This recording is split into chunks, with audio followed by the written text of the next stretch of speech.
Binary তৈরি করো, binary থেকে অক্টালে রূপান্তর করো, ডেসিমেল থেকে হেক্সাডেসিমেলে রূপান্তর করো, ডেসিমেল থেকে বাইনারি রূপান্তর করো, ডেসিমেল থেকে মানে প্রত্যেকটা থেকে রূপান্তর করতে বলতে পারে হেক্সাডেসিমেল থেকে বাইনারি, হেক্সাডেসিমেল থেকে অক্টাল, হেক্সাডেসিমেল থেকে ডেসিমেল, আবার ডেসিমেল থেকে হেক্সাডেসিমেল, ডেসিমেল থেকে অক্টাল, ডেসিমেল থেকে বাইনারি, আবার বলতে পারে অক্টাল থেকে ডেসিমেল, অক্টাল থেকে হেক্সাডেসিমেল, অক্টাল থেকে বাইনারি, বাইনারি থেকে অক্টাল, বাইনারি থেকে ডেসিমেল, বাইনারি থেকে হেক্সাডেসিমেল। তো বলতে পারে সবগুলা থেকে সবগুলা মানে প্রশ্ন অনুযায়ী তোমার অ্যান্সার করতে হবে।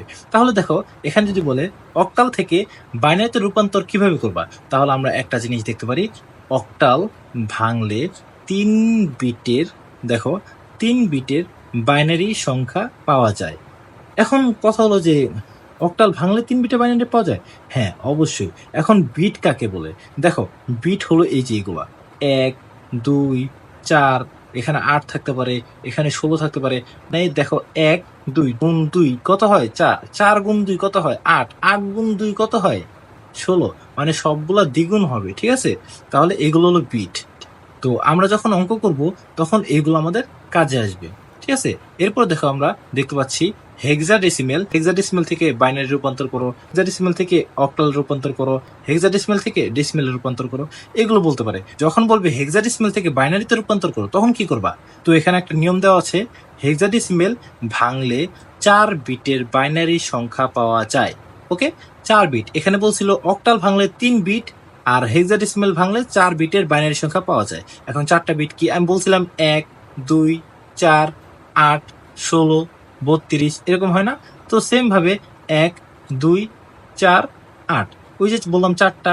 তাহলে এরপর আমরা দেখি, যখন বলবে ডেসিমেল থেকে অক্টাল রূপান্তর করো, ডেসিমেল থেকে হেক্সাডেসিমেল রূপান্তর করো, ডেসিমেল থেকে বাইনারি রূপান্তর করো, তখন কি করবা? তখন একটা নিয়ম আছে, সেটা হচ্ছিল ডেসিমেল থেকে যে কোনোটিতে রূপান্তর করতে হলে যেটাই রূপান্তর করতে হবে তার ভিত্তি দিয়ে ডেসিমেল সংখ্যাকে ভাগ করতে হবে।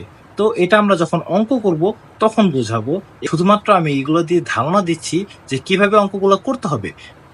ডেসিমেল থেকে যে কোনোটি রূপান্তর করতে বললে তখন আমরা এই সূত্রটা ইউজ করব। তো এইগুলো প্রত্যেকটা এক একটা সূত্র, ঠিক আছে? বলতে পারে ডেসিমেল থেকে হেক্সাডেসিমেল রূপান্তর করো, বলতে পারে ডেসিমেল থেকে বাইনারিতে রূপান্তর করো, ডেসিমেল থেকে হেক্সাডেসিমেলে রূপান্তর করো, ডেসিমেল থেকে অক্টালে রূপান্তর করো, তখন আমরা এই রুলসটা ইউজ করব। আবার বলতে পারে যে অক্টাল থেকে ডেসিমেলে রূপান্তর করো, হেক্সাডেসিমেল থেকে ডেসিমেলে রূপান্তর করো, তখন কি করবা? তখন তো একটা নিয়ম লাগবে। যখন দেখবা যে কোনো জিনিস থেকে ডেসিমেলে রূপান্তর করতে